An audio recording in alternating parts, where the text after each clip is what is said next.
Sveiki visi retromūgės lankytojai.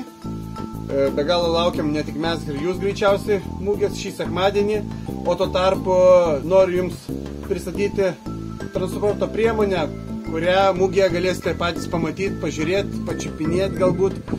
Tikrai labai įdomus daiktas, tai štai čia pasisukim operatorių. Tai yra Lincoln Continental 12. Tai yra 12 cilindrų gražuolis, kabrioletas. Daug istorijos nežinom, tik tiek žinau, kad tikrai apie 15 metų automobilis nėra užvestas.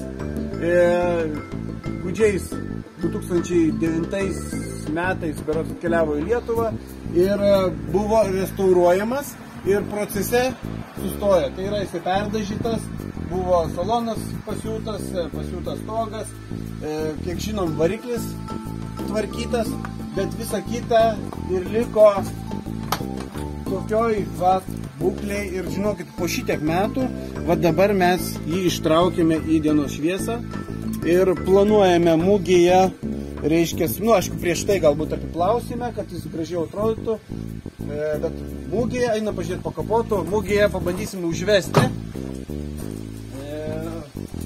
Po kapotu širdelė tikrai labai įspūdinga, tai yra 12 cilindrų varikliukas. Dar nežinau, bet man atrodo 6 voltų elektros maitinimo sistema. Iš tikrųjų tai negaliu garantuoti, kad mes jį užvesim, nes neaišku, 2 žvakių nėra. Kada jos pabėgo ir kur pabėgo, nieks nežino. Tai nebandėm nei prasukti, nieko nežinoma apie tą variklį. Labai tikiuosi, kad jis nebus sugrūkė. Tai va.